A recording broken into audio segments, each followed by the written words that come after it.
and welcome to the Blockade Runner podcast number 141. I think it's been a while, so we're back. We've been on a break. We've had a couple of sort of half episodes, almost episodes in the last few months. I guess one sort of legit episode, and then a couple of solo half sort of episodes that I did on my own. But this is our first episode for real since basically Christmas time.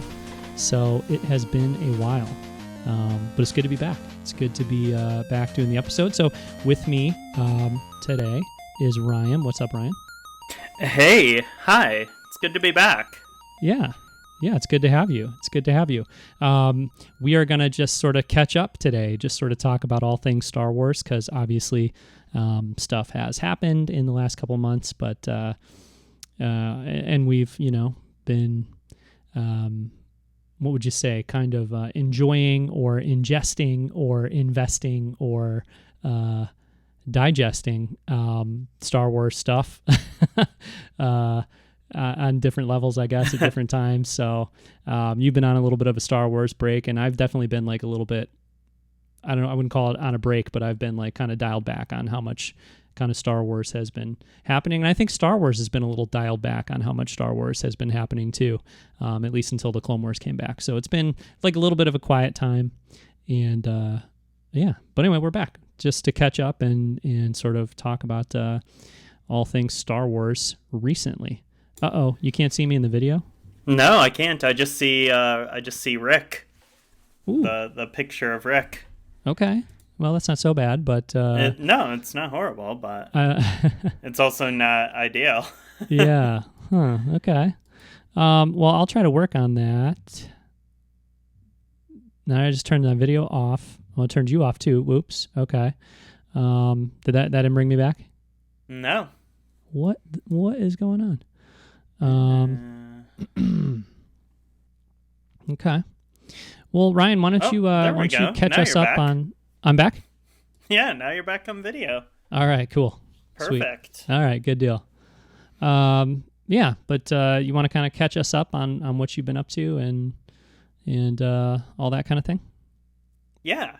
I mean, I took a legit Star Wars break for essentially after Rise of Skywalker. We definitely don't need to go back down that road, but to say that movie was a disappointing film to me would be an understatement. So it just seemed like a good time just to walk away for a little while. I didn't want to keep having the same conversations or keep dealing with the same stuff. So it was just a good time to take a break from the franchise in general and, kind of go back to some of all the other hobbies that I have and had kind of neglected, with Star Wars being the primary time sink for me, with, limited free time that we have as adults. Yeah, for sure. And I was saying, I don't know, it was a weird time after The Rise of Skywalker came out, I think, regardless of, because, my reaction to it was very positive, and still I found myself, I don't know, it just in January and into February, and I guess I was busy with work and stuff too, but, and I just think Star Wars was kind of it had been so full blast, you know what I mean, for so long, leading up to December, that it just feels just in general, it kind of just slowed down quite a bit. So, it was good to catch up on other things. And right now I feel like it's returned to just Star Wars in general has returned to a more kind of relaxed and sort of normal pace, but with Mandalorian, Rise of Skywalker, all the publishing stuff, toys, merchandise, everything, boom, boom, boom, boom, boom at the end of the year there, it was you know what I mean? It was a ton. Mm-hmm. So, and then it felt like there was nothing for a while. And now it's just kind of getting into a rhythm of, normalcy again, I think, which is good. Yeah. And maybe kind of a bit of a break from the theatrical cycle Yeah. of, of news, rumors, reactions, trailers, anticipation, hype, like all of that stuff. Like we're kind of back to a place we haven't been since, the Disney acquisition, where we don't know what's next for Star Wars films. Yeah. And like at all. um like we know there's going to be some, but even those films, and we'll talk about this later, like who knows what the timeline is on those now, with every movie being moved, release date wise, production shutting down across, the US and the UK, all the primary filming locations that Star Wars uses, like everything. And there's going to be a backlog for studios fighting for that space and time once, all this kind of ends, I guess. Yeah. Yeah. Yeah, for things to get back to normal. I mean, who knows if they were really going to get to that, proposed release date of, was it Christmas of 2022, I think? I think so. It was like 3 years after Rise of Skywalker. So I think it was going to be Christmas 2022 is when, the next Star Wars movie was supposed to come out. I kind of, like, I think getting into January, not hearing much, and it didn't really seem like there was a concrete plan. And I'm sure they could have gotten something together and gotten something out by then, but it would have been tight, which, it kind of would be nice for them to go into the next one having things not be quite so tight, give themselves a little time to make a movie and not feel like they're up against the clock and that sort of thing. But now with everything, like I think the whole the whole world is sort of turned upside down right now in terms of everything. But certainly like, the entertainment world, just in terms of like production and all that kind of stuff, I think everything's just basically on hold in a lot of ways. So I can't imagine that will be making it any easier for them to kind of like hit that date. But, I think that's fine. I'm not so worried about the date at this point or whatever. But to your point, it's just like, this is the first time in a while that we don't have something. We know what it is. We're looking forward to it. We're like, in that announcement, pre-production, production, rumors, trailers. Like we're not in that cycle right now. It's just all on hold.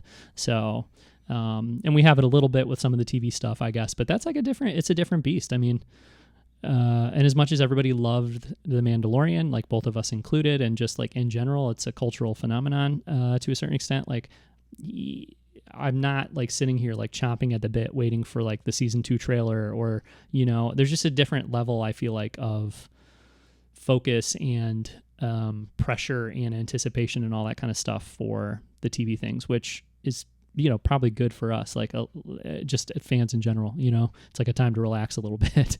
And then I think when the movies do come back around in a couple of years, it'll be, hopefully a lot of us will feel a little more refreshed and like excited for that again, instead of like, oh, here we go, the 6th time on this merry-go-round or whatever, in however many years. So should be good. Yeah, I mean, but it's so, and I think we should also just like, timestamp this. We're recording at 3 p.m. on Saturday, March 28th, 2020.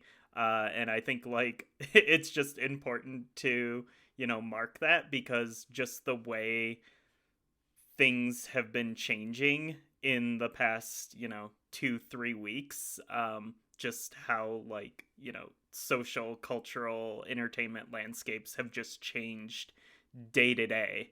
Like, I mean, who even knows? And I think like the question of Star Wars in the theaters again is like, an extra fascinating one, when we're like, I don't know when movies are going to be in the theaters again. Like, when is a theater going to be open?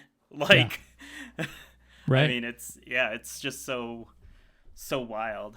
And, and knowing that there's like all these movies that are done, like these huge blockbuster movies that usually have like, years of hype cycles. They're just like sitting there. There's like a Bond movie just hanging out, and Black Widow and Wonder Woman and like all this stuff just like sitting there. Like Yeah.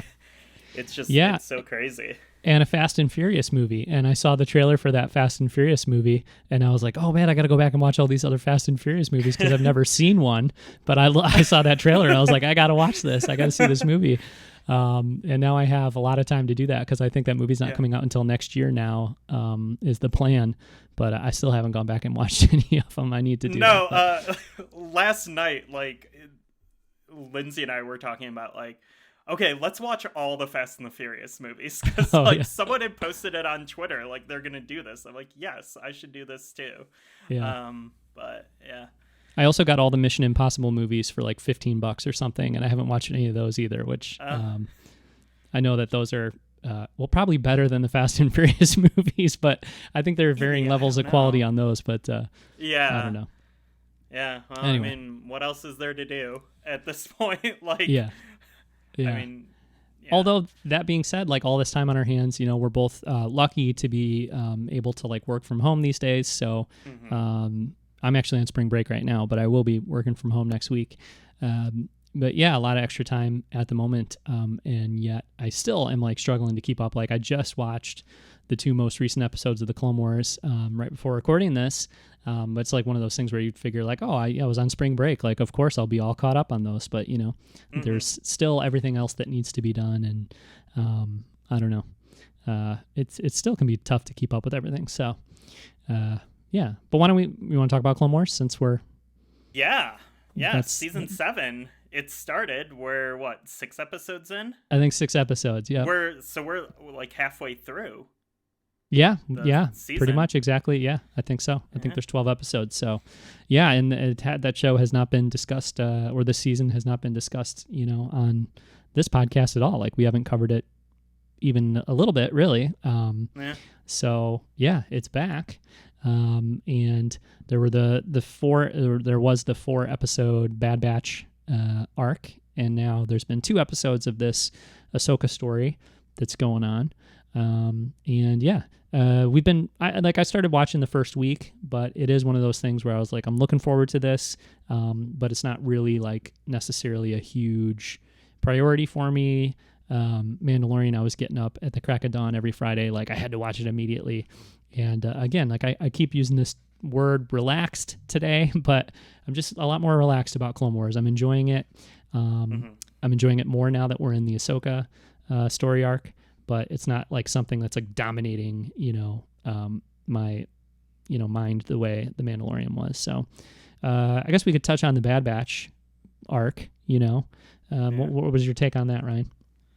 Yeah, I think it's funny for because I was kind of thinking about like, you know, how I feel about the Clone Wars animated series in general, which is a lot of different ways, because I think that series is a lot of different things, and there are different things that people connect with in that series, and different things that like there's groups of Star Wars fandom that are just like obsessed with totally different like disparate parts of that series, and I think like, you know, there's you can kind of break it down into like, you know, there's the spiritual stuff,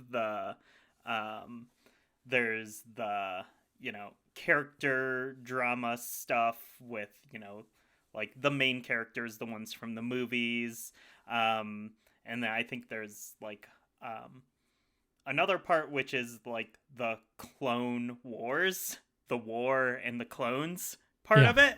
Yeah. And I think that's probably the lowest ranking part for me. It's the part that I've never really been able to get as invested in. And so I wasn't terribly excited going into season 7 and knowing it was like 4 episodes of clones at war. Yeah. You know, hence the name. And like, you know, I kind of just kind of watched them Mostly playing Animal Crossing while I was watching them. Oh, nice. I didn't really get too invested one way or another. I didn't like, there was nothing that stuck out to me as like, ugh, that was like horrible or super cringy or like, wow, that's, you know, a really bad choice or anything. Um, but I didn't really get terribly excited about it. And honestly, I think if someone asked, if you put me on the spot right now and asked me to like explain what happened during that, I would really struggle. Yeah.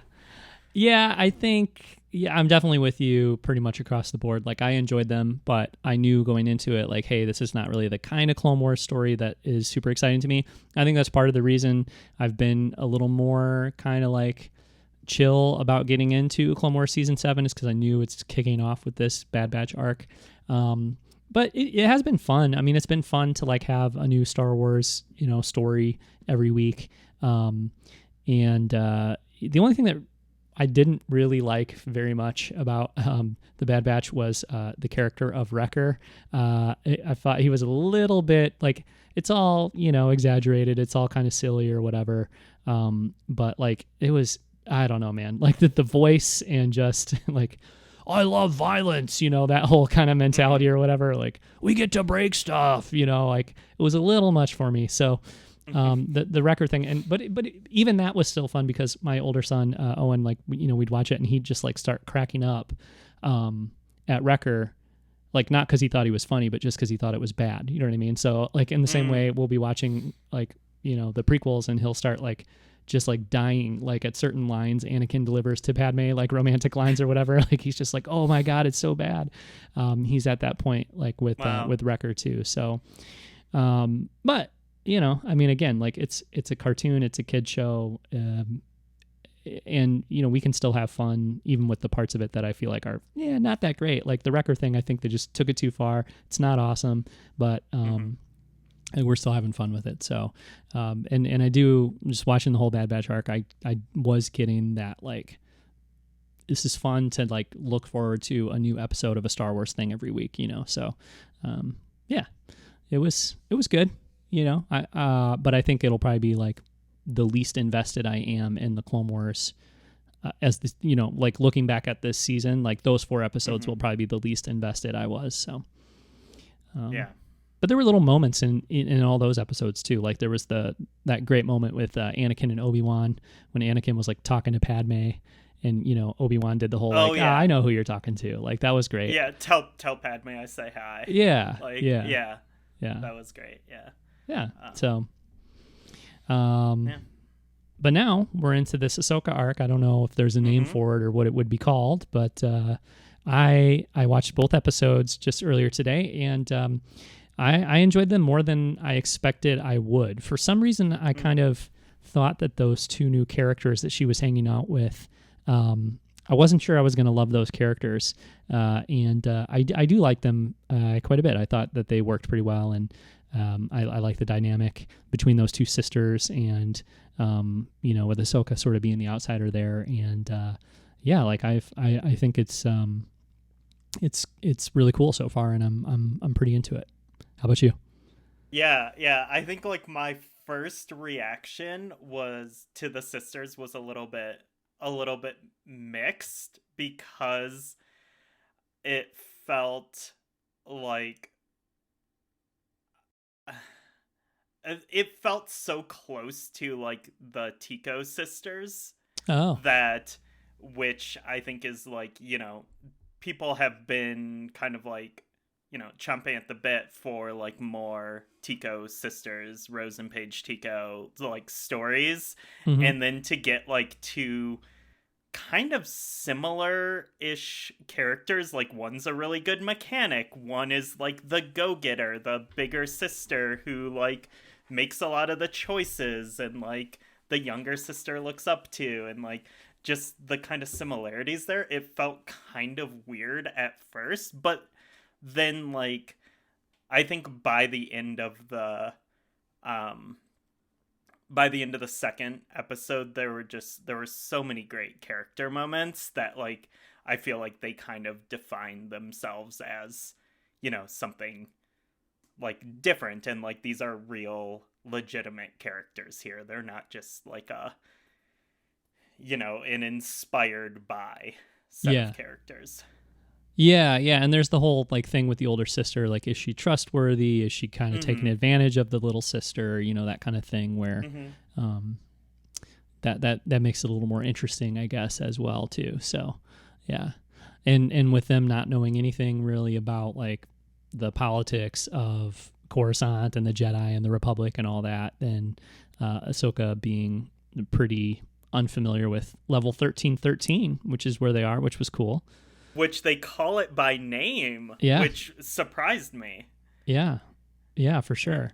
So, that's like a good dynamic there, I think. Like, it's a way for Ahsoka to kind of be introduced to a new kind of thing. And then also it's sort of like, well, who is this? Like, she continually throughout these first 2 episodes has been like, knows all the answers to these things, and they're suspicious of it. Like, why does she know all this stuff? So, yeah.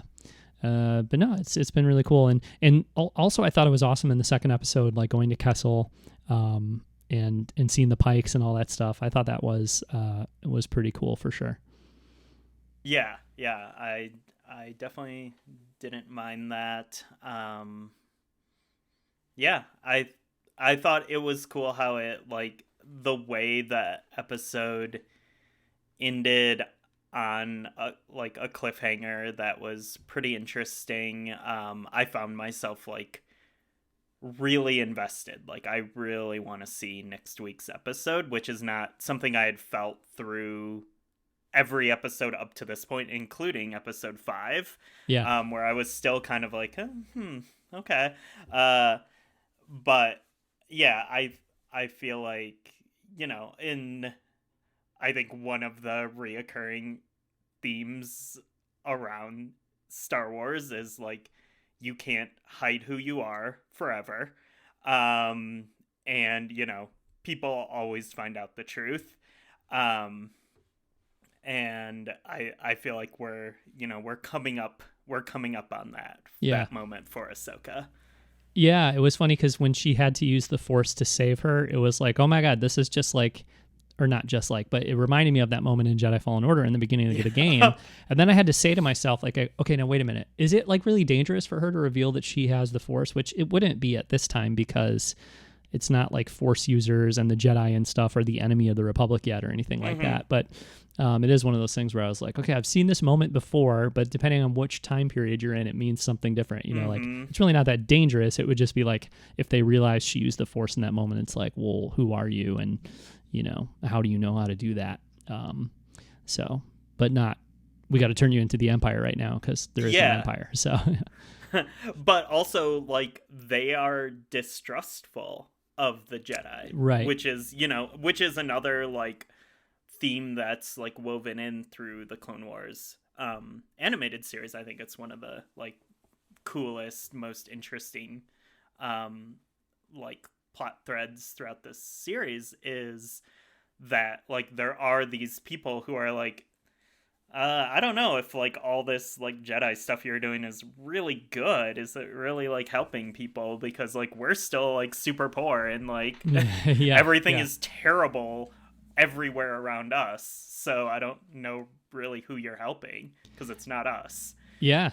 No, that was really clear with them being like, well, I don't know what life is like up there, but nobody really cares about us down here. And then even when they got to Kessel, Ahsoka pointing out like, well, they're probably slaves. They're not here working in these spice mines like voluntarily. And then she even made the comment where she said, why hasn't the Republic done something about this, or whatever it was? It was something along those lines. The Republic wouldn't let that stand, but obviously they are. So yeah, for sure. So I even went to YouTube when it was over, and I was like, oh, maybe they have like the preview clip of the next episode up, But then I realized like, well, it just came out yesterday, so no, it'll be early next week sometime, and then they'll put that preview clip up. But I was excited enough to want to see that like right away. So I'm into it. I'm into it. And I think I think it's probably gonna just get more high interest as it goes too, because like this Ahsoka arc is interesting, it's good, and I do want to know what happens in the next episode or two, and then I think that arc is going to wrap up, and then we'll probably go into a pretty massive, like pretty huge finale, kind of 4 or 5 last episodes, which should be pretty intense and exciting, I think. With like the Siege of Mandalore. Yes. Yeah. Stuff. Yeah. Yeah. And I think like that's obviously more exciting now, having watched With The Mandalorian. Mandalorian. Right. Like I think that has taken on like a new level of importance and connection within like the greater Star Wars story. Even though there are people who love the Mandalore stuff from, God, what, like almost 10 years ago now. Yeah. 7-8 years ago. People love that, but now I think it's so crucial to the Star Wars story, and like people want answers around that, and like I think there's going to be probably some connections, making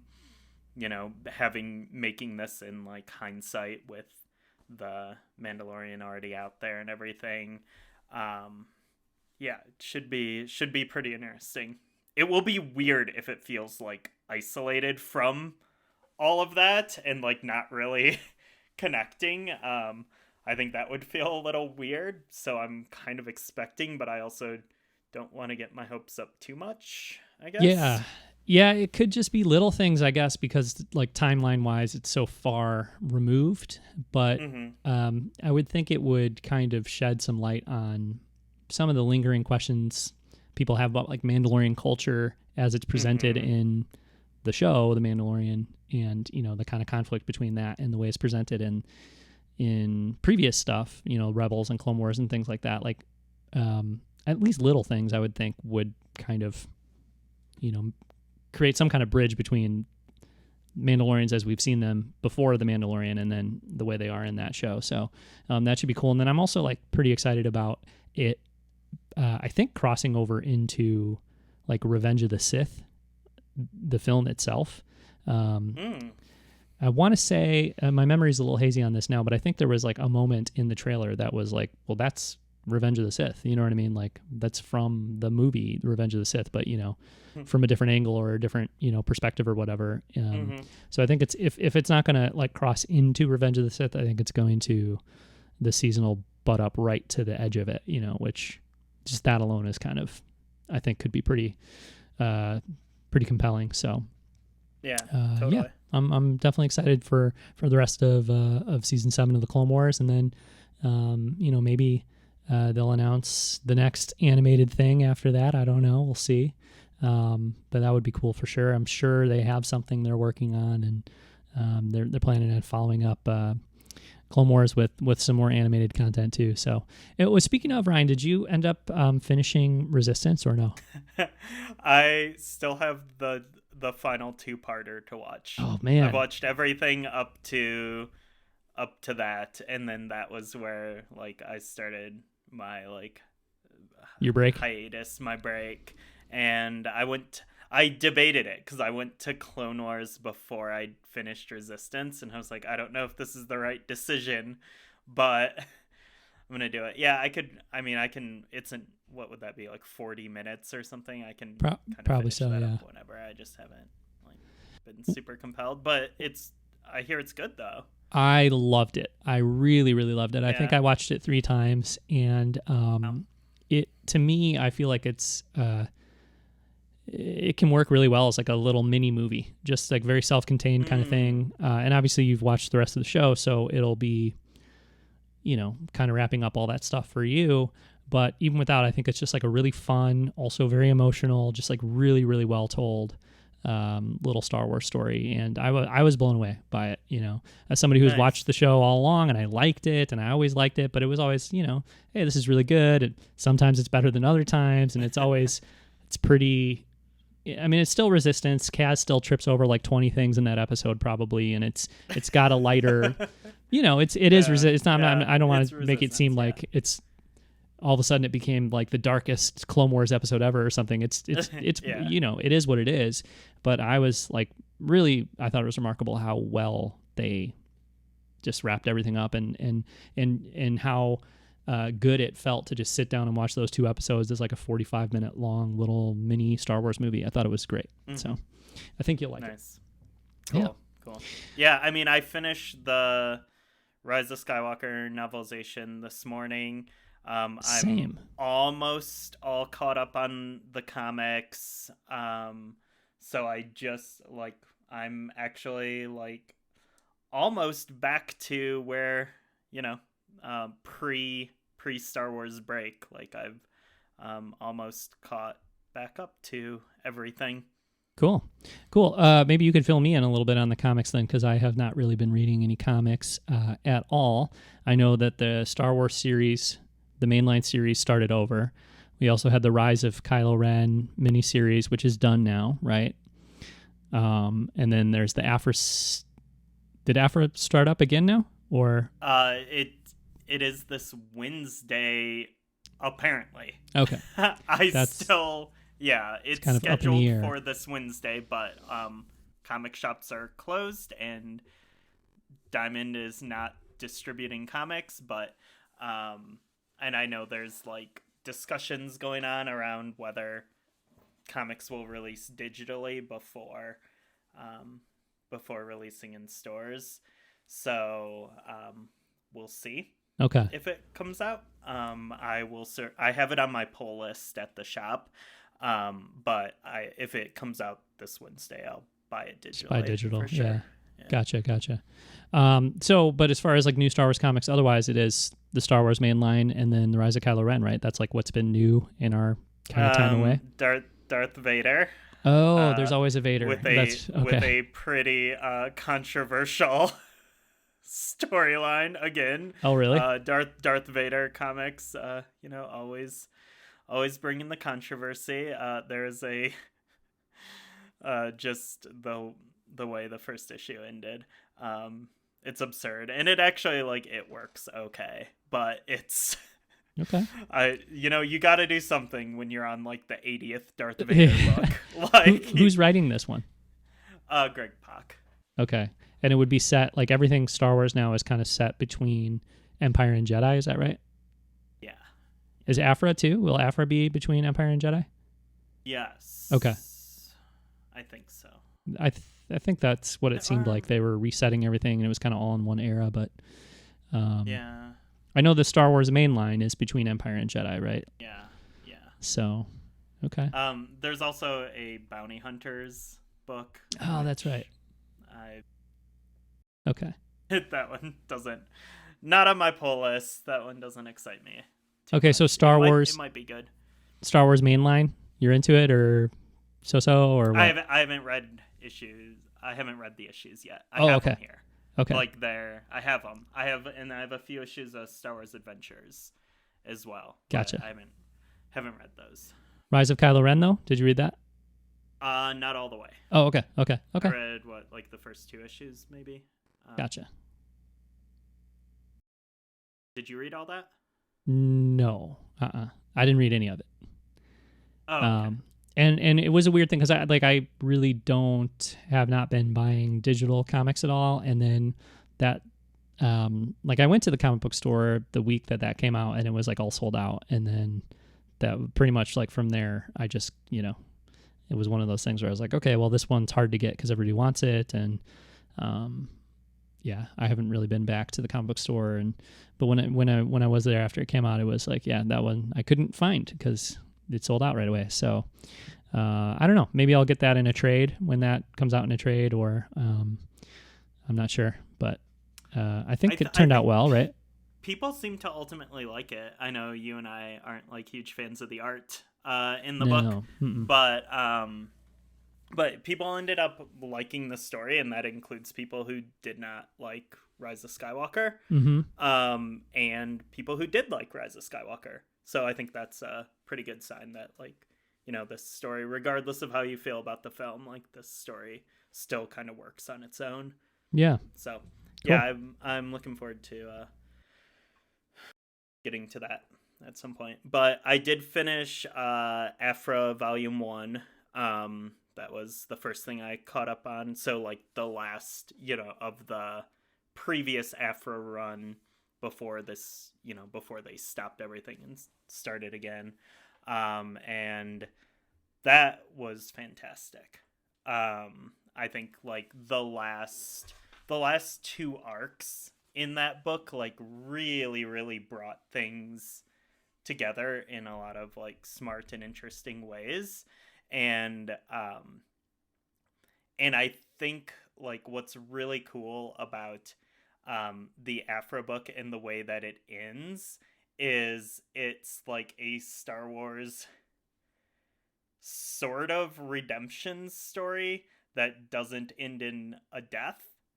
And so, like, I think, like, it's a redemption story in a way, but then you still also get to see, like, how does a character who made, like, some big mistakes, how do they continue to, like, go on without going, like, full evil? So it's kind of like, Luke's story in Last Jedi, but we don't see the time between, his, Ben Solo's downfall and, him on Ahch-To living by himself. Like, it's like, because I think that is a super interesting story to tell. Like, immediately after Luke kind of messed this thing up, like, what is the story there? Like, how does he, deal with that? And I think Afra, in its own lighter way, kind of presents that as, like, oh, this character has done a bunch of really bad things and then did one really, really bad thing. And then, like, how do they, like, kind of make it right?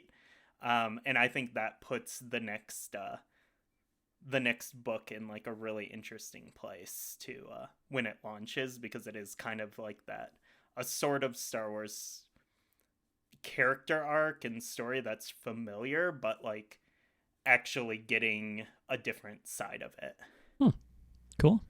Yeah. So I really, really loved the last two major arcs by Cy Spurrier in Afra, and I'm just really, really excited for what comes next. Nice. Yeah, we were texting about the excerpt that was posted on StarWars.com, and I thought the art looks really good for that one. So that's nice. That immediately makes me a little more interested, because sometimes you see, like, these previews and it's like, oh, the story seems okay, but just, like, the art is, kind of unappealing to me personally. So you never know. That could be the difference maker for people. So including me, maybe. Yeah. So I don't know. Yeah, but, and I mean, the Marvel Star Wars books have been kind of all over the place, art wise. Mm-hmm. That's a nice thing about Star Wars Adventures is, like, they have different artists working on those, but they're always, stylized. And, I don't think I've ever walked away from one of those issues being like, oh man, the art really threw me off, or, some I like more than others, but it all works for me. So. Yeah. That reminds me. I got Lindsay got me this for Christmas, and it just arrived. It's Elsa Charretier. I still don't know how to say her name. Yeah. But her art book that she did a Kickstarter for. Yeah. And there's actually in here, there's a bunch of Star Wars content, including a like, from script to layout of one of, like, the Forces of Destiny issues. And so, like, if you're into Star Wars comics and stuff, like, this is super rad. That looks cool. Is that do you know if that's still available? Like, if it was a Kickstarter thing, like, do you know if it's available through other channels, or? I don't actually know. I think maybe check Elsa's Etsy. Yeah. Would probably be the next place because like the Kickstarter ended. Yeah. Right. Okay. I will look into that, and if it is available somewhere, I'll link to it in the show notes. So cool. Speaking of art books, are you do you have the making of or I should say the art of The Rise of Skywalker? Are you planning on getting that, or? I have it pre-ordered. Okay, yeah. That's what I was going to ask. You have it pre-ordered, so we'll see if it comes in the mail. It hasn't shipped yet. Right. I checked the other day, and it was like, yep, it's arriving Tuesday, and I was like, well, we'll see if that happens or not, but I hope so. I hope so, and I know everybody's kind of in the same boat with that because they don't do a digital version, so it's not like, well, I'll just I'll buy the digital version if shipping's an issue. So we'll see. We will see. I know promo copies are out because I've seen a lot of posts and stuff about it on Twitter. People have the promo copies have been out for a couple weeks, I think. And there's been a lot of press this week too. Like they're promoting it. I mean, it's I'm sure releasing on Tuesday, but it's a question of, I guess, if it'll ship in a timely manner, to individuals or not.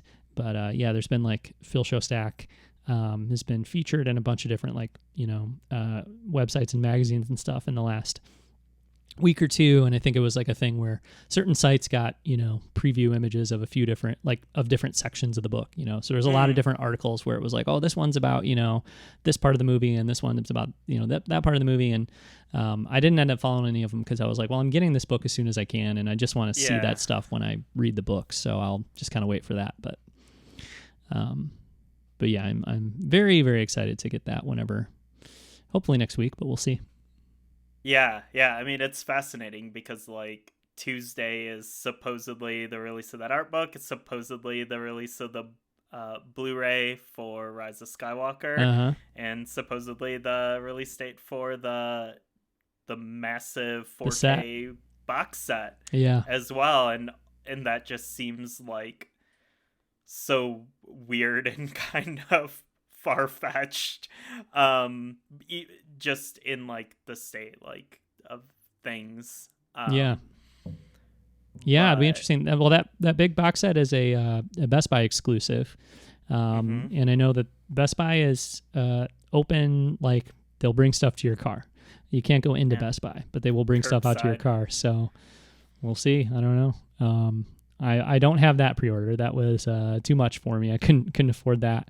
I also don't have a 4K TV, but if I could have afforded it or whatever, it's still like I would have liked to have gotten it because I will get a 4K TV at some point, and it has the 1080p Blu-rays in there too, but it's like $220 or something for one Blu-ray I don't have yet. Otherwise, I have everything else in there, I think.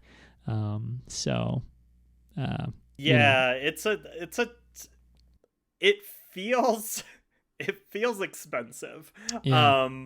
Like just considering like what was the Saga Blu-ray collection, wasn't that like $80-$90? Ooh, yeah. 100? I think it was at least 100 maybe, but okay. I'm not sure, but around there, yeah. So it's only 3 more movies and it's more than double the price. So yeah, I mean it is like 4K HDR versions of the films. And digital downloads too, according to the Best Buy website. Like the Best Buy website says it comes with the download code, so I assume it does. And if you don't have any of the, although with Disney Plus, it's like less necessary, but it would still be nice to have those downloads, I think, in your library. I mean, I have like most of them. I don't have the prequels. I don't know. There's like 4 or 5 of them I don't have, but because the Disney era movies all came with codes, I do have most of them. And Disney Plus is obviously great, and the versions of the movies that are up there look great, but they don't have all the bonus features, so if you're a bonus feature person, just having those digital downloads, like to access all those bonus features, on your iPad or your computer or whatever. Because a lot of times if I'm going to watch, and we've talked about this on the show before, but if I'm going to watch a movie, I'll probably pull out the disc and put it in. But if I just want to watch any of that other stuff, I'd much rather just, pull it up on my iPad or Apple TV or whatever, so it is nice. That would be a nice feature. But again, is it like a $225 nice feature or, so. Yeah, I think like there's a couple things like, we talked about this earlier in the week. It's like, this doesn't seem like, the best. It seems expensive. Like, I don't know if this is the best way to like spend money right now, kind of thing. But like, I don't know. As we're like getting closer to the release date, like, I have a 4K Blu-ray player. I have an Xbox One X. We just replaced our living room TV with a like Samsung 55-inch 4K HDR Series 7 TV. So like now like I have a pretty good TV for it. And also like, I mean, like what else am I going to be doing like next week? Like it almost is like, well, okay, I'm not going to any movies this month or next month. I'm not going to any shows. I'm not going out to eat. Like, maybe like this would be like a great way to, kill like a few days, like going through like the special features, comparing the transfers on the Blu-rays, looking for those like McClunkies, if there's any new McClunkies in there, Yeah. kind of thing. Like, I'm like, maybe this would actually be like a good time and a good investment. Right. I don't know. Well, and I mean, you only own, of the 9 movies in that set, you only own probably not even Force Awakens, probably only Last Jedi in 4K, right? Like on a physical disc, because Force Awakens isn't out on a 4K disc outside of that. I have the regular Blu-ray and the 3D Blu-ray for some reason. Yeah, because it came with a commentary that wasn't on the other one. I think that's why I got it. But it came in a nice box. Yeah. So, I mean, I think it's I don't know. I did the math at some point, but it's not a crazy amount of money. Like if you actually, to get 9 movies in 4K, tons of bonus features. It's a really nice like set collector kind of set thing like that. Like it's I think it's pretty cool. It's just a question of if you have the money and if you're in the mood to spend it, and if you're going to get use out of it and stuff like that. I also wonder how limited it is, because I don't have a 4K TV and I don't really have $230 to spend on it right now. But like I said, I will get a 4K TV. I will want all those movies on 4K, and I'm sure they'll be available for me in some format. But, I wonder if that thing will disappear, and then like 10 years from now, we'll be like, oh, Ryan has that Skywalker saga set. You know what I mean? Like that one is so cool. Like we don't have it. Those original trilogy DVDs with like the original theatrical versions on them that like they only exist on like legally. Right. They only exist on those like DVD sets. Or I was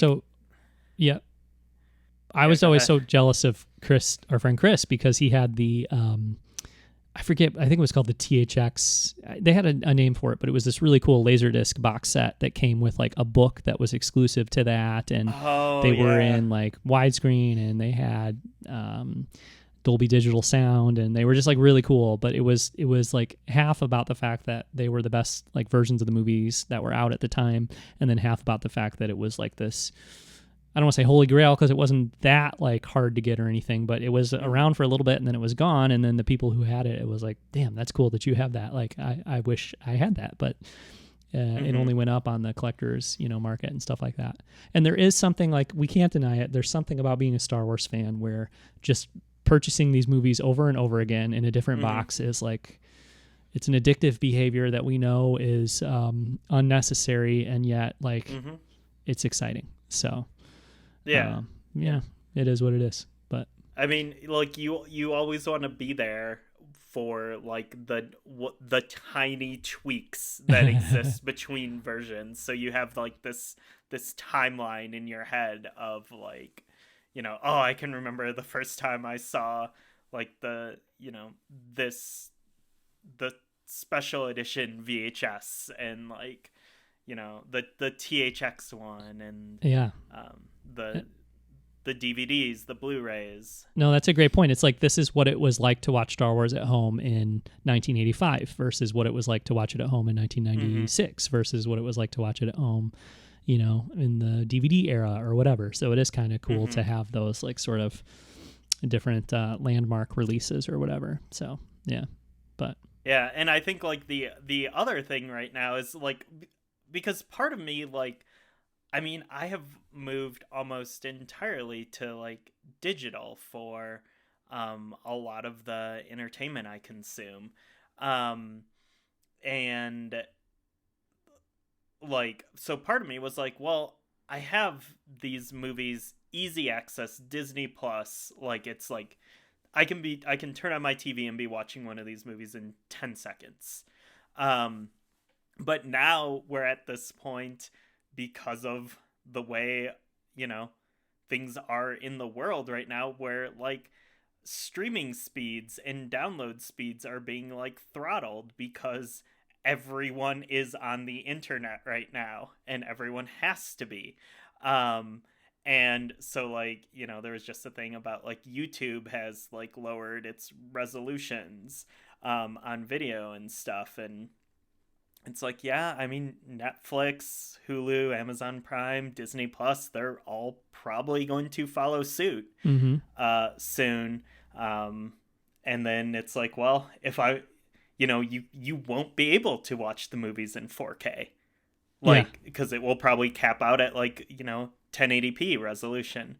So then like that is, I mean, that's like really talking myself into it. Like it's such like a ridiculous far-fetched thing, but it's like, well, this is going to be the way. And either way, like when it comes to watching stuff in 4K, like just in general, unless you have amazing internet, like it's probably best just to watch it on a disc. Oh yeah, because it's going to be so much more consistent. Like, like I watch 4K streaming stuff, but like there's times where it like drops resolution and it's super noticeable. Yeah. And when it's something like a Star Wars or something like you really, really care about, you want that like, that resolution and sound quality to be consistent the whole time. For sure. Yeah. No, for sure. Cool. Well, I will just sort of try to subtly pressure you into getting it so I can live vicariously through you, I guess, because I won't be getting it soon. So hopefully I'll get that eventually. I did get the Rise of Skywalker digital release. I guess Disney and Lucasfilm, whoever, released it a little bit early. So I was planning on buying it digitally anyways, because I just usually can't wait the 2 weeks for the physical disc to come out. And I figure I'll just hold off for a while on getting the physical release. Like I don't need to get it on release day, because I have it, and I'll pick it up at some point, and it won't really feel quite so much like double dipping, as if I buy it, 2 weeks apart from each other. So, but I did get that, and we've watched the movie, but just kind of like quick commentary on the release itself, because that is a thing we do as Star Wars fans. Like we rate, or we sort of like evaluate, like, well, how good is this home video release, or how fulfilling is it? Yeah, it's okay. It's like very much the first Force Awakens home release, in the sense that it has, I don't know, 6 or 7 little featurettes that are good. They're pretty cool. But they are very kind of promo-y feeling, you know what I mean? And then there's no commentary and there's no deleted scenes. So both of those things are disappointing for me for sure. I also got the Knives Out Blu-ray when that came out. That's got 2 commentaries, a bunch of deleted scenes, a 2-hour-long documentary. That's a really stacked home video release for Knives Out, which is great. The one kind of saving grace of the Rise of Skywalker home release is the Skywalker Legacy documentary, which is 2+ hours. And I went into that one kind of feeling like, well, it's not going to be like, there's no way it's going to be the beginning or the director and the Jedi, and That is true, very much. It's Mm. not quite at that level, but I went into it kind of feeling like it's probably going to be like that Force Awakens documentary or whatever you want to call it, and it is considerably better than that. So I was happy about that. I mean, it's twice as long for one thing, so that's nice. Yeah. But you get a little more of the fly on the wall feeling, because with that Force Awakens one, I feel like it was really just tons of people like sitting in chairs being interviewed and talking about it. And it was even like split up into these, like it would go to like a title screen, almost like chapters or whatever, which I'm talking about that like it's some weird concept, but it's a pretty common thing, obviously. But it just felt like little chunks of promo-y style documentary, that Force Awakens one. And this one is not that. And the other thing that I was curious about, because it's called the Skywalker Saga or the Skywalker Legacy, like how much of it is going to be a documentary about the making of the Rise of Skywalker, and how much of it is going to be some sort of like retrospective on the whole saga or something. But it's not that at all. It is like a 2-hour long documentary about the making of the Rise of Skywalker. So I love that. Now, Ryan, you individually, you might not love the fact that it features some kind of like retro behind the scenes footage, because, you know, we talked in November about those little promo videos they put out that featured like the retro stuff coupled with the new stuff. And it does that a little bit, but I think it does it. Obviously I liked those things too, but it's pretty sparingly used and pretty like, it feels very natural. So there's probably like maybe 5 minutes of retro footage in the 2-hour plus documentary. So it's not like, oh my God, constantly we're trying to make this connection to the past or something. It's really not like that at all. It's in it, you know, as much as I did like those like little promo things before the Rise of Skywalker, they certainly felt very, they weren't subtle, right? What they were trying to do, they were very like, was very naked. What like that they were trying to manipulate your emotions and make you feel this nostalgia and stuff like that. And this is just like peppered in just here and there, a little clip of, you know, Mark Hamill or Carrie Fisher, you know, on the set of the original movies or whatever. Or, you know, George didn't sit down and interview for this documentary, if you can believe it. So there's a couple of like retro interviews clips with George just a few times. So, but yeah, other than that, I mean, it's very much like a making of the Rise of Skywalker, and it goes through the making of the movie kind of in the order of the scenes of the movie. So unlike The Director and the Jedi, where it's like, man, you really see them in pre-production, and it's like very, you know, kind of in the same way that the beginning was, it's like following you through, or you're following like the stages of pre-production, production, and post-production. This one's not like that. It's more just like, hey, the movie opens up on Exegol and on Agent Kloss, and so like we'll show you some behind the scenes stuff from that, and then it moves to Pisana, so all the behind the scenes stuff from Pisana is what you're seeing at that point, you know. So it's not really like a, hey, we're just gonna like really kind of tell you blatantly the story of the making of this movie. It's just more like collecting all this footage of these of the movie being made, but it's ordered sort of like, so you're following the movie from the beginning to the end of the movie, and that's where the documentary ends, is at the end of the movie. So yeah, I don't know, but I was really happy with that. I thought it was kind of touching in a few places, and it doesn't have like some, you know, narrator on top of it trying to like, it just felt pretty smooth and just kind of natural. And yeah, I think it's really good. I would say probably my favorite like kind of documentary or behind the scenes thing besides the beginning and The Director and the Jedi, maybe Empire of Dreams too. But even that feels really like Star Wars was the biggest phenomenon ever. You know what I mean? Like it's very like, that's very promotional too in a lot of ways, you know? And very mainstream and that kind of stuff. And so like the reason I love the beginning and The Director and the Jedi so much is because they do really feel like warts and all, like we're just going to show you this thing happening. And this is not warts and all, but it does, like I got done watching it, I was like, that was 2 hours of me seeing this movie being made, you know? So yeah, anyway, that's my review of the Rise of Skywalker home video release. It's pretty bare bones, except for this documentary is, I think, very significant and pretty satisfying. Nice. Yeah. Nice. Yeah. So, what do you know? I guess we're kind of... Anything on the novelization, Ryan? Because otherwise we're pretty much caught up on our catch-up stuff. Yeah. I mean, I think people should read the novelization. Mm-hmm. I think people are going to feel differently about it and different, like, I mean, there are some, like, things that are solidified, some revelations kind of in there. I think, I don't know if it made me like the story of Rise of Skywalker better, like, overall. It made me... I thought some scenes were better executed in the novelization and gave more context.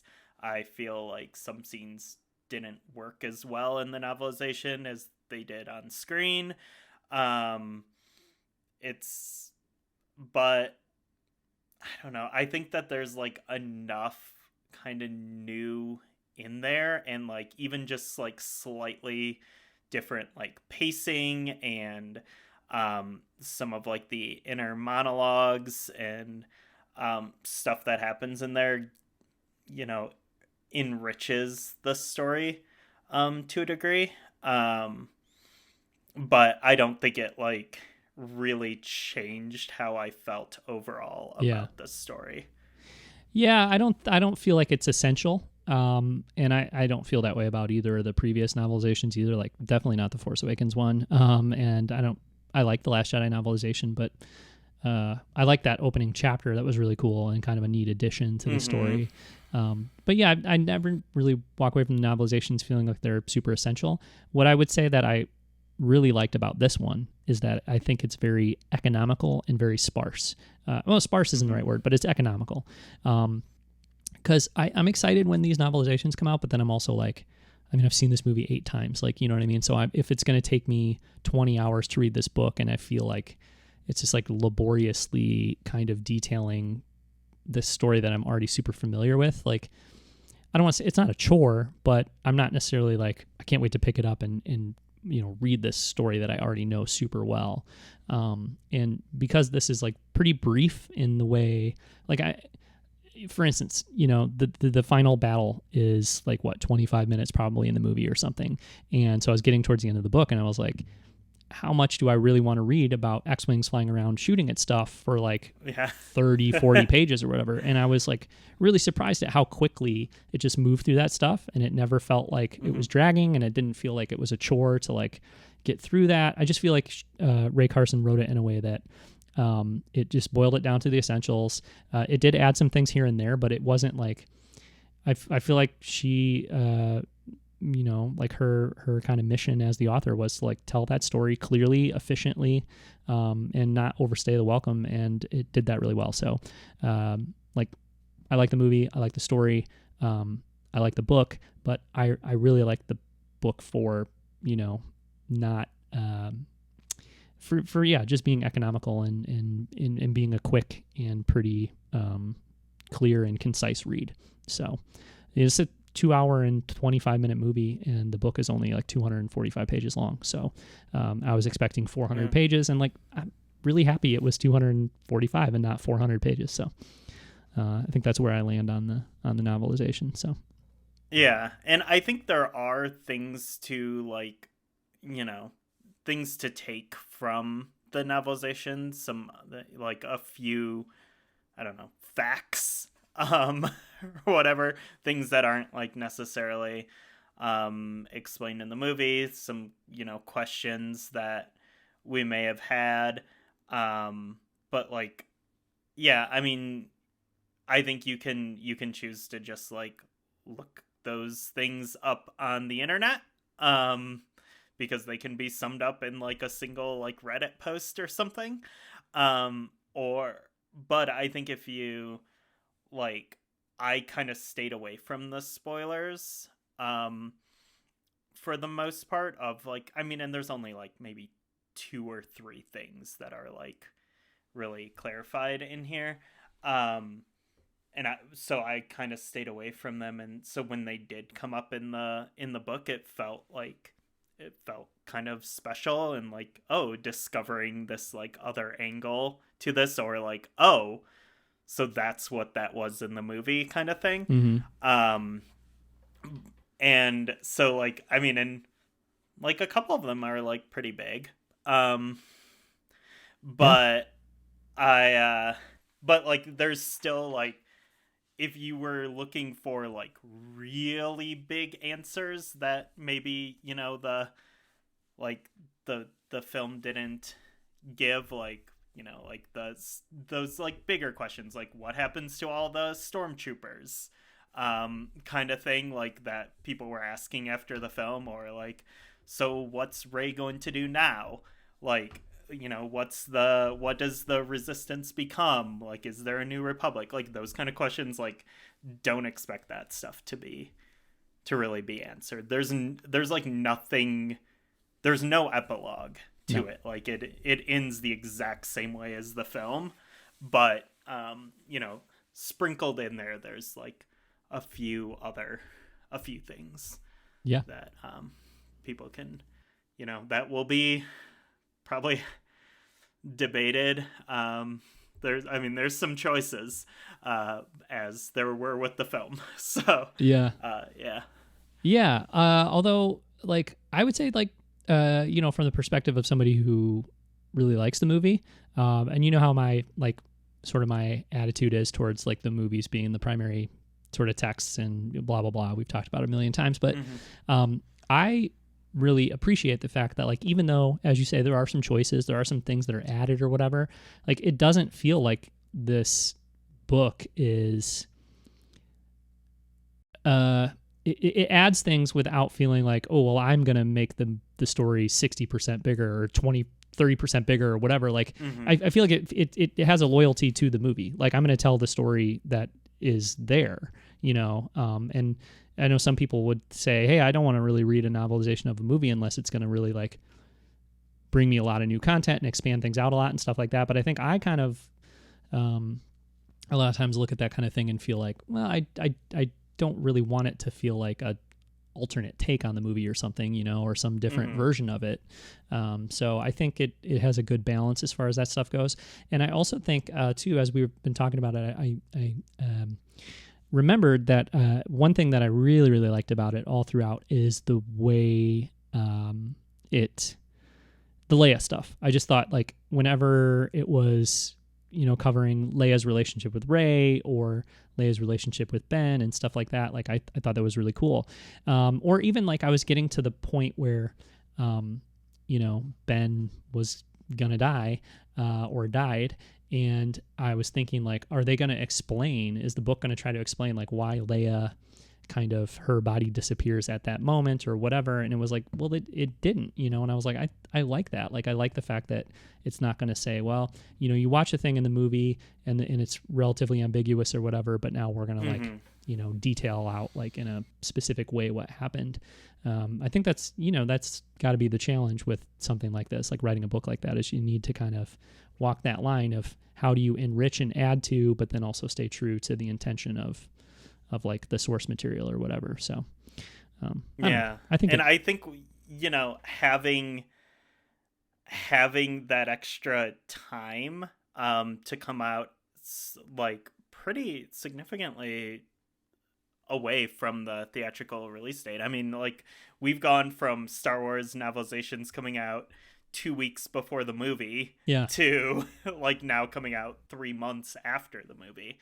And I think there could have been some, I don't know. Like, I don't know what's going on inside Lucasfilm right now and like what the mood is and everything, but I think, like, regardless of if you liked or didn't like Rise of Skywalker, like, it wasn't overall like a well-received movie. Like, and I think there's complaints, of all shapes and sizes around the movie, and I think, there's a lot of just like the, kind of mainstream critic reviews where like none of this made sense. Like a lot of like the complaints were like nothing, like stuff isn't explained. Like there's plot holes everywhere.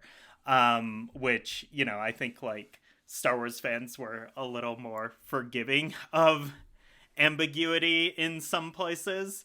But I think there could have been that temptation to like, we need to explain everything that people felt wasn't explained in the film.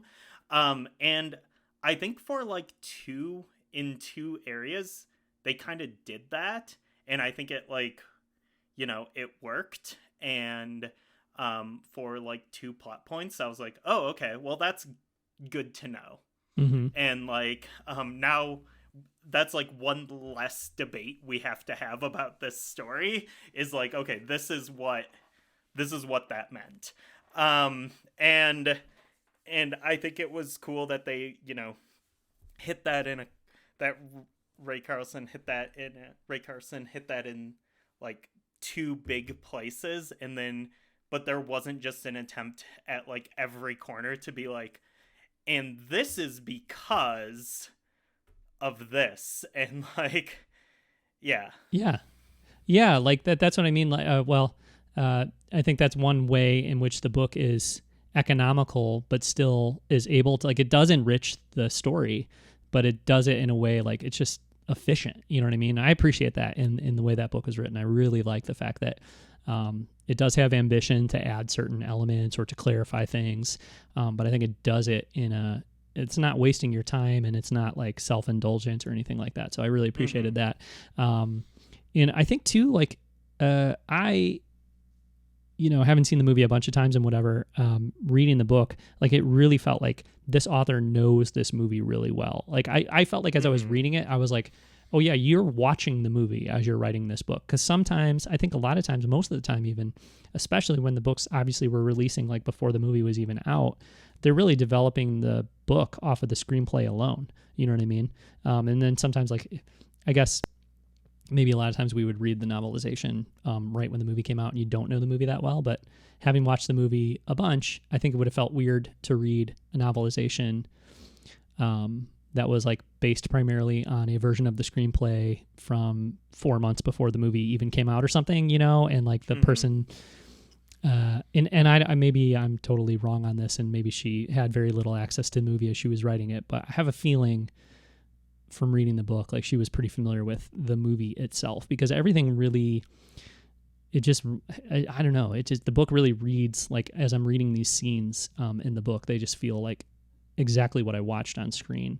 And you don't always get that kind of feeling with novelizations, I feel like. So another, I think, very successful element of that book. So yeah. And it, like, the big emotional beats in the story, like, like the best scenes in that film, I think, were nailed pretty well in the book. Yeah.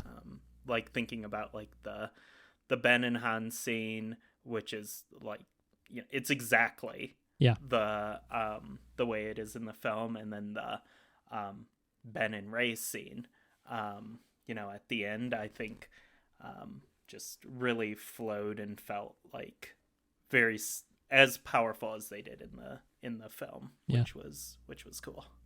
Agreed. Cool. Okay, why don't we talk about the future, Ryan? You have you kind of put our notes together this week, and you've labeled the second section "Always in Motion is the Future," because there is a bunch of stuff going on this year, but we really don't know what the rest of this year is going to look like. So I don't know. Do you want to kind of introduce this or sort of talk about that aspect of what we're thinking here? Yeah, and I think like 2020 was already somewhat of an unknown quantity for Star Wars, just based on where things are at. So I thought we could just go through the list of things that we know are happening, and if we think they're going to happen on time, if we think they're going to happen at all. Okay. Yeah. Okay. So first thing I have on here, a recent announcement, which will definitely happen because it was announced like last week in the midst of all this, so I think they know what they're doing here. Star Wars Episode 1 Racer. Yes. Coming to Nintendo Switch and PS4. Yes. This is super exciting. Oh my God. We all love this game. I know both of us love it, but I think just anybody who was playing video games in 2000 or whatever loves this game. And yeah, I can't wait. And I love the Nintendo Switch, so the chance to play it on that system specifically is really cool because it's on PC and it's on I don't know, it's on some other stuff too, isn't it? I guess it's, I mean, modern platforms like PC, Steam, yeah, good old games. Yeah, but it's not. I guess it's not. It wasn't on like Xbox 360 or PS3 or anything. No. Okay. No. So yeah, I guess even just to be able to play it on a console, period, a modern console, period, is cool. And then if you're a Switch person, like we are, I think that convenience, the level of convenience that is afforded by the Switch for a game like this will be great. Yeah, I think like being able to play a game like this on handheld on a 720p smaller screen, it's going to look a little bit better than blown up on your giant nice TV. Yeah. Because it is a port of a Nintendo 64 game from like 99 or 2000. Right. But then also I think what's really cool about, again, like the Switch version, is being able to play portably and local area network, local multiplayer. So, so you got some friends with some Switches. Everyone has their own screen. You can play in a hotel room at Celebration if Celebration happens. Yeah, exactly. And I think that's a really fun idea. Like I mean, we play a lot of like local Mario Kart on Switch with everyone just like having their own systems around here, and that's just a lot of fun. Yeah, for sure. No, that was a very welcome surprise announcement a few days ago in that Nintendo Direct. So yes, cannot wait for that. Next one is big, and this is a big thing that we missed while we were away.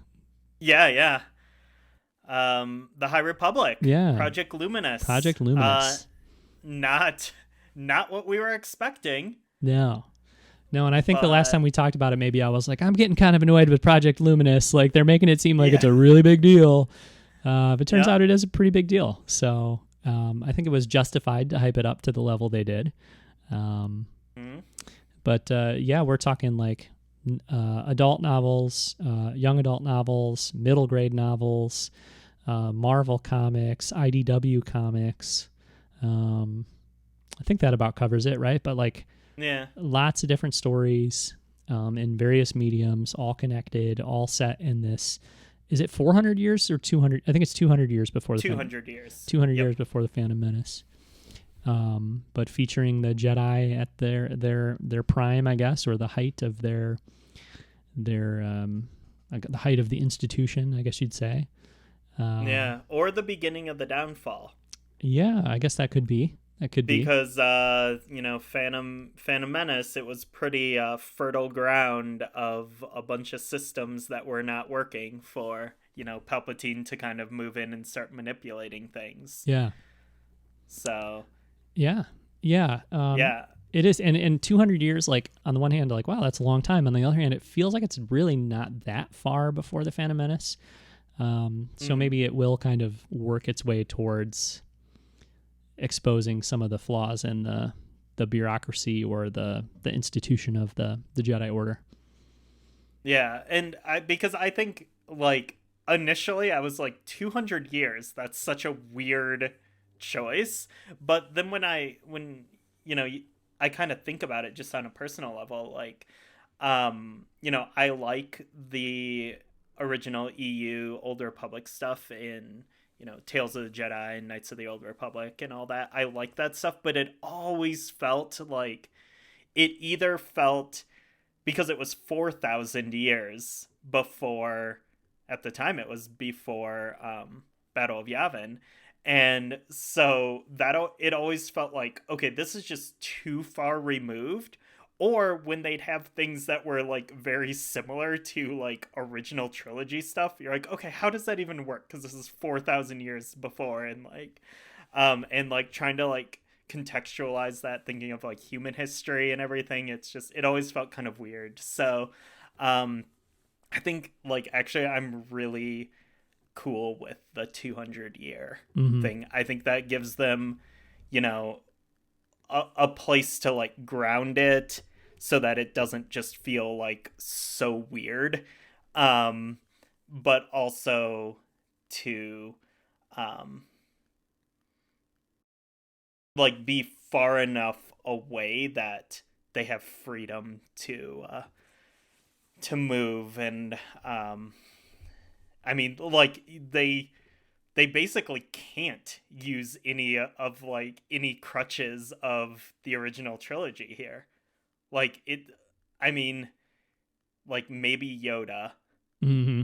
but like even Chewbacca Yeah, no. wouldn't have been born.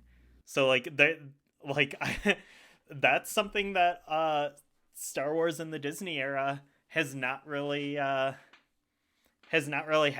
Like they haven't, had to tell a Star Wars story without using any of the OT stuff.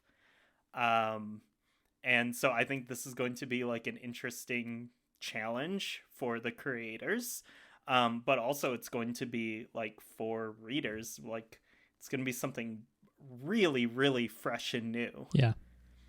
Yeah, no, I think for sure. And, assuming it's pretty successful too, I think there's the possibility or the likelihood it'll branch out maybe into potentially an animated series or maybe a video game, or, we could get toys potentially based on this stuff. I mean, there was toys based on an old EU figure. I mean, we still get, EU toys and stuff. So like there's the potential for it to be pretty significant. And, there's a lot of like, people compare it to Shadows of the Empire or something like that, but like Shadows of the Empire, I think was always designed obviously to be like, we're going to blast you with like a ton of media all at once. And it's this big like multimedia thing, but like it'll be there and then it'll be over. You know what I mean?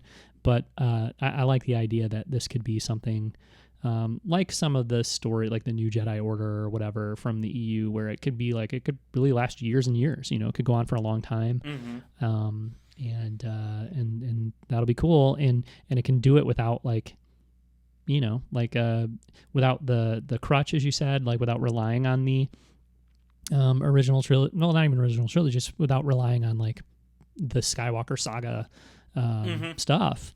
But not only that, like it doesn't. I mean, I think sometimes that stuff is a little bit of an albatross for Star Wars publishing and things too. It's like, because then it's always like, I don't know, when they do things that don't quite line up with what you'd expect in a movie or whatever, or if it like they have to worry about not contradicting things. And like, they just have like, I think, freedom with this, that will be really welcome to me. I think I will be able to relax and not have to worry about like, well, how does it line up with everything else the way, I personally sometimes do with publishing stuff. So, like even what I've read about the Star Wars mainline comic, kind of resetting or whatever, like some of the stuff that's happened in the first few issues, I'm just like, how does that impact my viewing of the movie? And do I like the way it impacts my viewing of the movie? No, I don't. And so, just like, let me just read a comic where I don't have to worry about that, or read a book where I don't have to worry about that, or, sometimes too, with some of the publishing, like going into,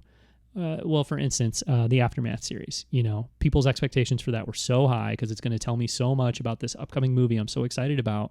And then when it turned out to have relatively little to do with that, I think people were super disappointed. And, we will go into these books just expecting to learn about the story of these characters and this time in these books and not have to worry about all that. So should be good for the creators, and I think also good for fans, I guess.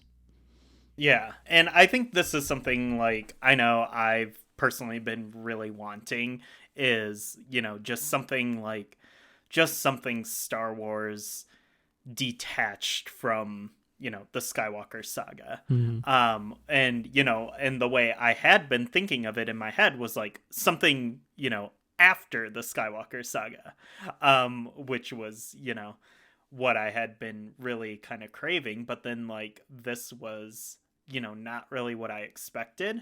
and but like once I kind of came to terms with it, like, yeah, it's a prequel, but it's entirely its own thing. Yeah. Like, this is that like new Star Wars thing that, you know, we've wanted, and like, you know, didn't really even, we got like half of it in the sequel trilogy.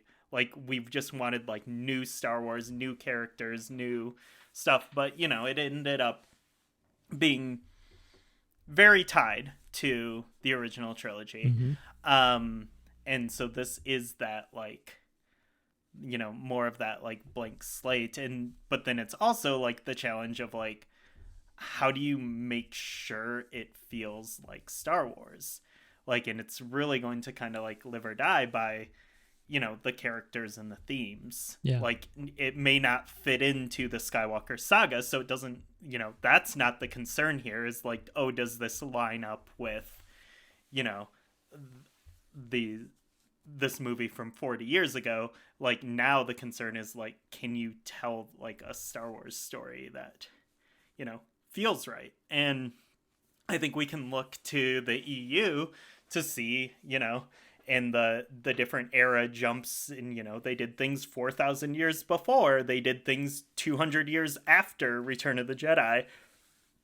Some of it feels good, some of it feels like Star Wars, some of it feels really weird, and like, you could just have put like a totally different name on it, and like, it would have existed as its own thing. Yeah. Well, you know, I'm over here drinking the Disney Kool-Aid, and I have been for like a long time, but I really feel like that one thing that, you know, I feel confident about is that the people in charge, or the people making creative decisions or whatever, I think like the kind of themes and the sort of magical kind of like undefinable, but sort of like the Star Wars feeling or whatever you want to say, like, I think they get that really well. And so, you know, even if like, you know, sometimes like art design I don't agree with, or, you know, even, I don't know, just some stories obviously I'm more into than others or whatever. Like, I rarely, if ever, have walked away from anything in this new era of Star Wars storytelling feeling like, oh man, they just don't even get like what Star Wars is, you know, like what the core kind of things that you should stay true to in Star Wars are, you know. But like Rogue One, for instance, or The Mandalorian, either of those, both of those actually, in a very similar way, I kind of went into thinking like, I don't know, these are war stories, and they're, you know, I feel like they're going to be like, I mean, not The Mandalorian, but Rogue One's like this war story, and is it going to be kind of like too focused on being gritty, and is it going to lose like what I feel like is kind of the core, I don't know, kind of aspect of Star Wars that I want to be there? And I kind of thought the same thing about The Mandalorian, like it's just going to try to be cool, and it's going to be for bros and whatever, and like, dude, neither one of those movies or products or whatever felt that way. And I think it's because the people that are involved, like they can branch out in different directions, because Rogue One's a really different kind of Star Wars story, but I still walked away from it feeling like, you know, the people that made that, like, they care about like what, I don't know, the kind of themes and the ideas that I think are core to like what Star Wars is about, you know? And so I think they can explore different types of stories or different eras of storytelling, and, you know, there might be some goofy technology in there, or like, I don't know, maybe I won't find these like pirate villain things that the Jedi are fighting to be all that compelling in the High Republic, or, you know, who knows, like different things like that. I wouldn't say I'm worried about, but I question, like, maybe it'll work for me or maybe it won't. But I do feel pretty confident that they, whatever era they're in, or even whatever kind of genre they're in, I think they can, there's people there that are like, let's make sure that some of the really important, sometimes indefinable, but the important elements of like what Star Wars should be are there in a way where you don't walk away going like, it says Star Wars on the name, but it doesn't really feel like a Star Wars thing, you know? Like, I don't ever get that, even with stuff I don't necessarily love. So yeah, I think like in both you know, Lucasfilm, the film and TV stuff, and then, you know, the publishing division, there's stuff I don't like in the Disney era. Like there's a couple comics, there's, you know, a movie and a half, there's a few episodes of TV, you know, there's some stuff like I definitely don't love, but I agree. Like, for better or worse, it still feels like Star Wars, and I think that's a huge accomplishment. Yeah. Yeah. Like nothing has felt like it's like, you know, making fun of Star Wars, or that it's like, just a fundamental like misunderstanding of what Star Wars is. I haven't really felt that. And I will say, like, there were times in the EU where I did kind of feel that. Yeah. And like in different products where it's like, man, I see what you're doing here, but I don't know if do you really get it? Like, yeah. Yeah. I think the big thing for me is like there has to be, I don't know, maybe I shouldn't even go down this road because like like now's the time to really explore it in too much detail, but I think there needs to be a certain level of like optimism and hope and that sort of thing in a Star Wars story, and like there's probably less of that in a movie like Rogue One, but there you still like I still feel like at the core of it there is enough of that there that it still feels that way. And like I think going into The Mandalorian or Rogue One, I was a little worried, like, is it gonna be too cynical where I'm gonna feel like that wasn't a driving factor, is sort of that, because I think Star Wars, if it gets too cynical, is, to me, that's like where the breaking point would be. If it's too, there's got to be like some kind of hope in the characters and in the outcomes and that kind of stuff. And if it got too just kind of dark and cynical and that kind of thing, like I feel like that would be, I would start to question like, are they really kind of keeping the values? Because like these stories have like a certain value system to them, and I think that's the kind of thing that they have to stay true to. But there's a lot of different ways, there's a lot of latitude within that, but I feel like that's got to be always kind of the foundation, is that sort of value system. It has to be balanced. Mm-hmm. Like Star Wars needs to get like dark and cynical at times. Like there's the dark side in Star Wars, and I think it needs to like go to those places. Like you need Revenge of the Sith to like exist, to like really prop up like the stuff around it. And so I don't think it's like inherently bad for like a specific Star Wars product to have like like cynicism and darkness and like grittiness to it, but then like it has to be part of the bigger picture though. And like you just need balance, because we also don't want Star Wars, we don't want a trilogy of movies where every single one of them like ends with a happy ending. And then it's like, that's the story, like things started great, they ended great, everything's great, like because that wouldn't be, that would be disingenuous to like the values that George brought to like the original trilogy as well. No, 100%. Yeah. And that's why I keep going back to Rogue One, because I just feel like that movie is kind of cynical and it is pretty dark and gritty at times, but like you never, it always feels like there is the filmmakers and the storytellers, they have a certain level of hope and they have a certain level of like, regard. Like I don't watch that movie feeling like, wow, they just actually don't like these people and they're putting them through this stuff, like there is a message of, I mean, the movie ends with the word hope, I think, doesn't it? Like, so you can make something dark and gritty, like you said, and you can go to cynical places. I mean, Luke Skywalker in The Last Jedi, I mean, that's a big sticking point for a lot of people. It's like, how could you take this childhood hero of mine and put him through all this and have him be this person? But we both agree that the thing that, even if it's a small part of that movie, like by the end of it, that hope has returned. Do you know what I mean? Like that's the whole point of that story. So you can get dark, you can get cynical, you can defy expectations, but I don't want to walk away from a Star Wars story feeling like the person who made it or the people who are making the creative decisions I just don't want to feel like the cynicism is core to like the story they want to tell. You know what I mean?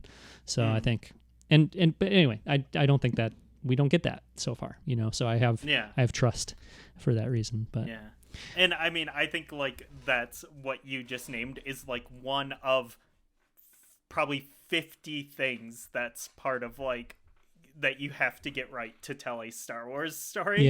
And I mean everything from like the mythology to the technology to the character archetypes to the twist on those character archetypes to, you know, like there's so many things. But I think, you know, even though like I haven't loved every story from the Disney era, like I think like if there is a list of 50 things, I think they're, you know, they hit 40 to 50 of those things with each product they release. Yeah. They understand. Yeah, for sure. And especially like this last thing on the High Republic, like this crew of creators are, I think, you know, like I pretty much like everything I've read from every single one of these people. So, like, and I mean, there's to varying degrees, but I think they got like people who really, really understand Star Wars literature Mm-hmm.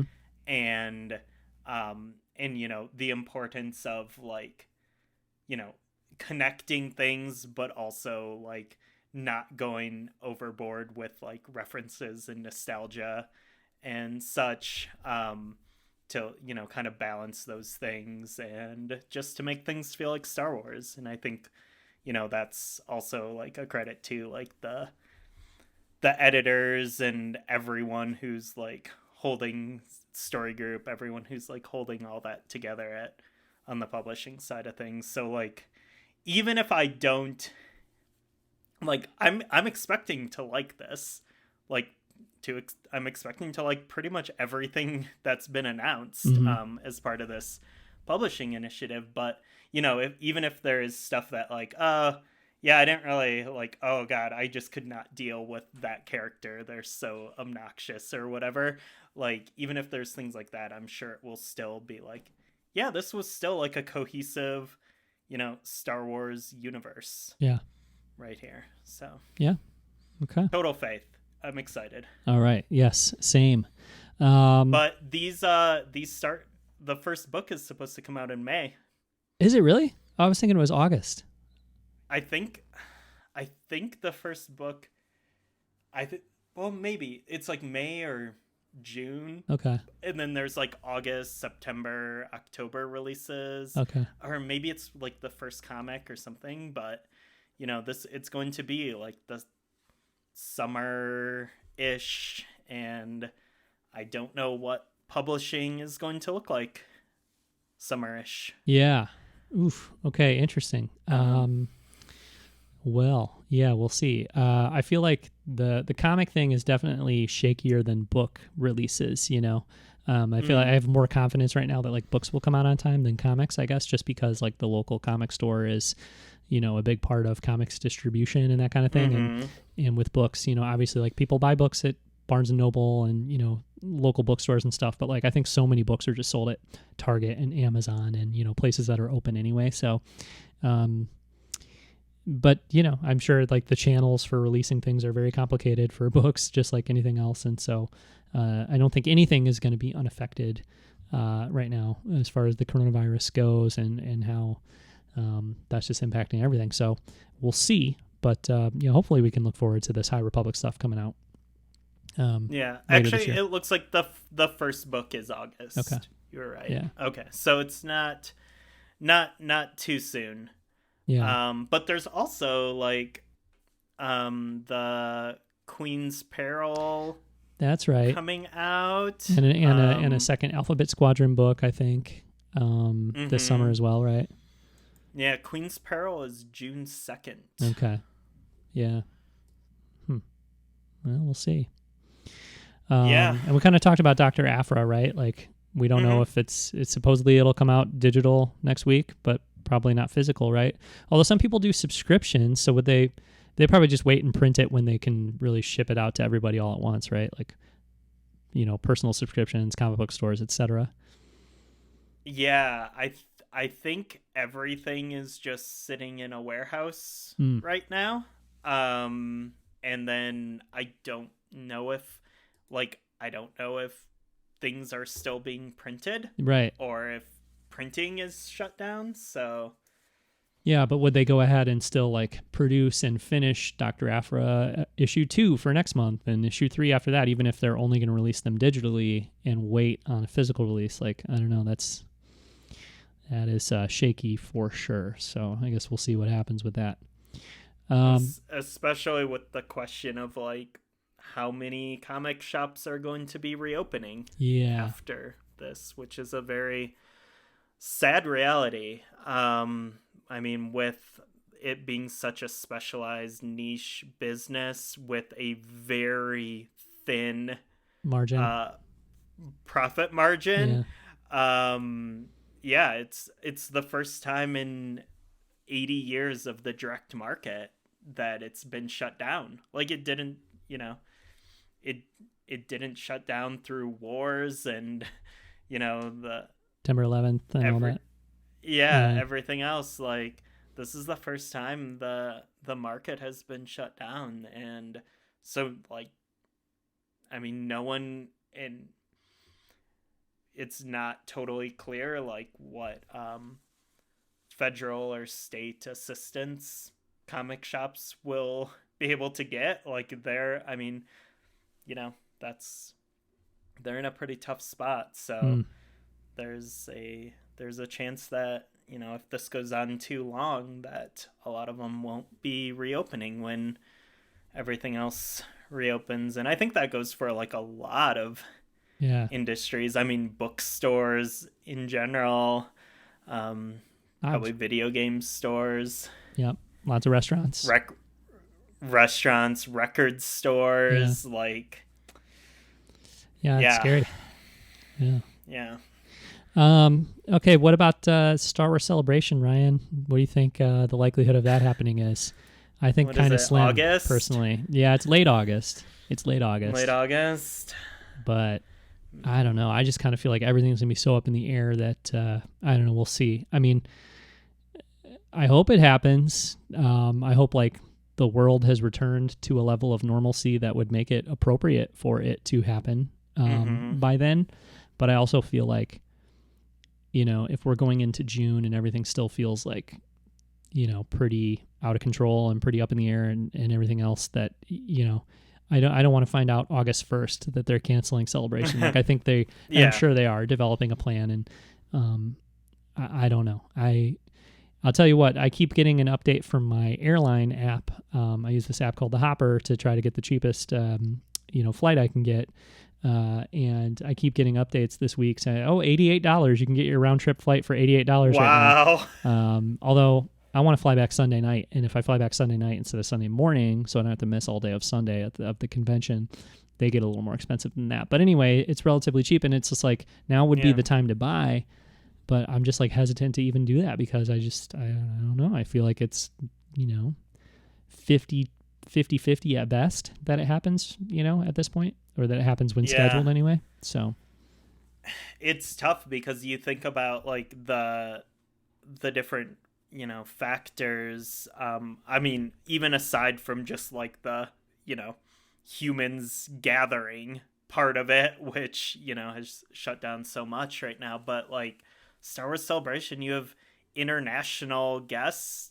I mean, who knows what international travel will look like in August, considering it's, basically shut down now. And then also, like, just from the developmental standpoint, like if, because we were kind of wondering, like, what exactly is Celebration 2020 going to be? It's like, well, it's probably going to be to announce, like, new projects, whether it be like the shows on Disney Plus, like maybe a tease of like a new movie, maybe a new video game, like it's going to be like the what's next. But if timelines have shifted on some of that stuff, like if something's getting pushed back a year now because of this, like maybe they don't want to announce it this year. Yeah. Yeah, for So, sure. I mean, I think like that whole aspect of it is something that would be a reality because um, they might not be ready to talk about those things yet. Another thing like that I really hadn't thought about too much until now, but like it's probably a huge factor is like how much merch and stuff that they produce for these things. And mm, you know, like you can't do that 2 weeks ahead of time. I'm sure that they are already like in that process of like physically producing stuff. So I mean, if they are feeling like uncomfortable with, you know, or not confident about the fact that it could happen in August, like you'd think that they might be. I just feel like a decision is probably going to have to be made pretty far out from the actual event, you know, mm-hmm. and so I don't know what that calculus is for them. If it's like, well, you know, the risk benefit sort of thing of saying like, hey, well, we really want to do this and it's going to be a very successful event and et cetera, so on and so forth. But then like, what is the risk of not canceling it early enough? Like, and you know, whatever. So I kind of feel like Mm-hmm. we'll find out within, I would say sometime in May. Like if they haven't canceled it sometime in May, then I would think it's probably going to happen. But who knows? It's so hard to say though, because they could feel good about it in May and then things go badly with containing this virus Layer and then up they have to again. cancel it. So Yeah. who knows? I don't know, but fingers crossed, I Yeah. suppose. Galaxy's Edge, Ryan, I didn't know you have in the notes here, you're supposed to go next week to Galaxy's Edge I was supposed to go next week. Yeah. in Orlando. Yep. Wow. Florida. Yep. Yep. Yeah, next week was my spring break. My dad lives in Florida. I was going to go visit, stay with him for a couple days, and go to Orlando Yeah. and go to go to Disney World and go to Galaxy's Edge. But yeah, that's not happening, obviously. So you can get a voucher for your flight. You were going to stay with your dad. Had you already bought tickets to Disney or no? No. No. Mm-mm. Okay. So financially, it's not too terrible, right? It's just a disappointment of not being able to go. Yeah, Yeah. and I was originally going to buy my tickets at the end of last month, at the end of February, and so like, you know, beginning of March, and it was me just being super busy with work and procrastinating and like, okay, I'll just buy this ticket whenever. I'll just buy it whenever. And then like, you know, a week into March, there's like, things are kind of weird in Florida right now.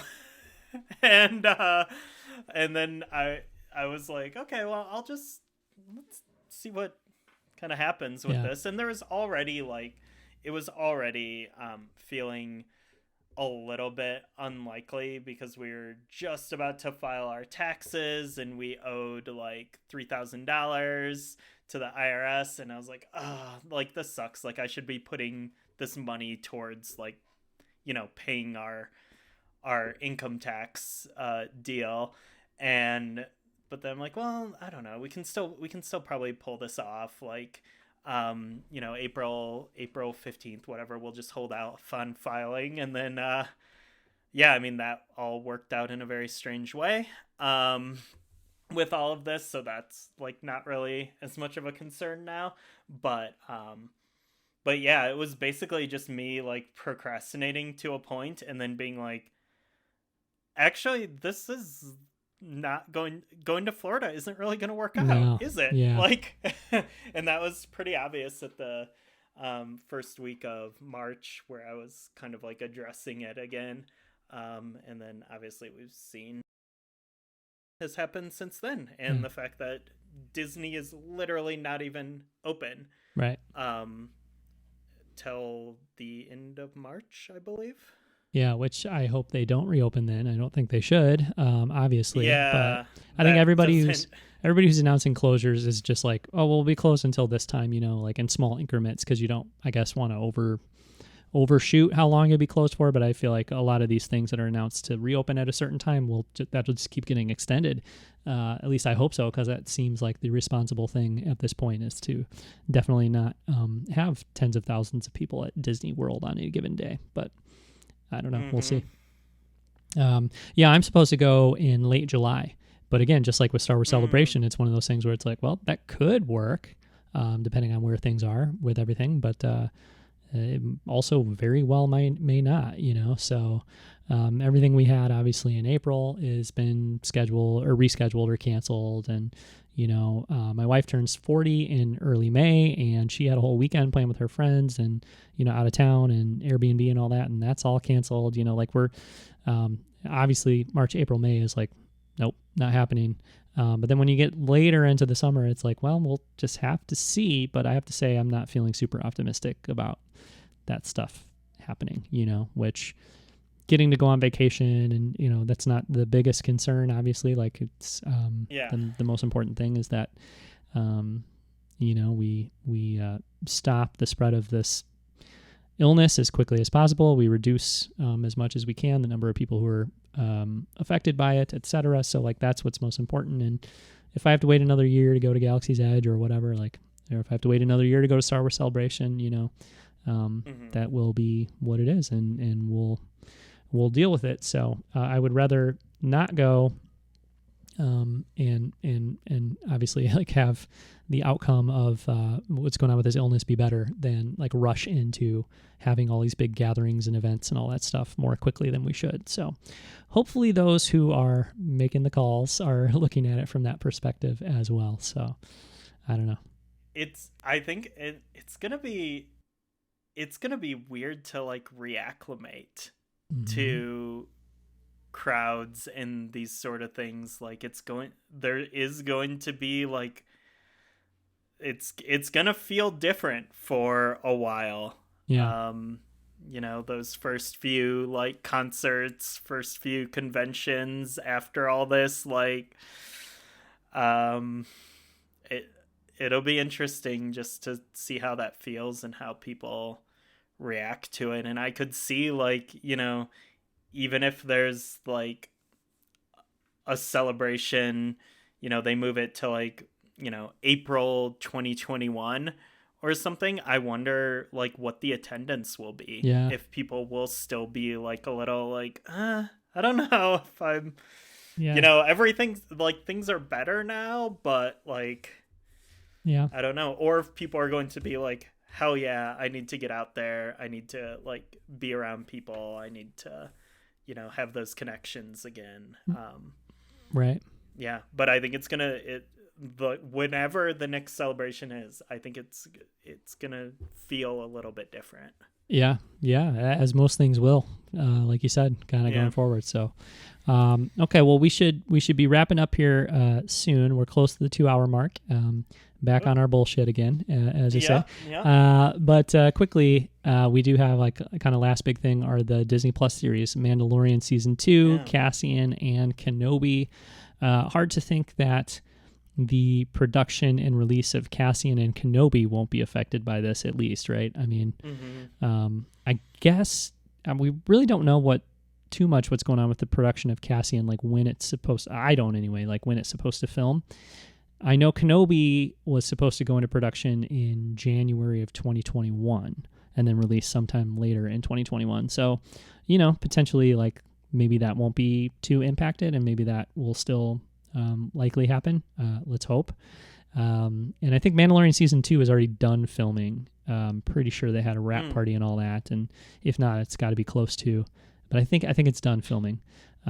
So, those two maybe will stay relatively on track. I think Mandalorian is supposed to come out in October.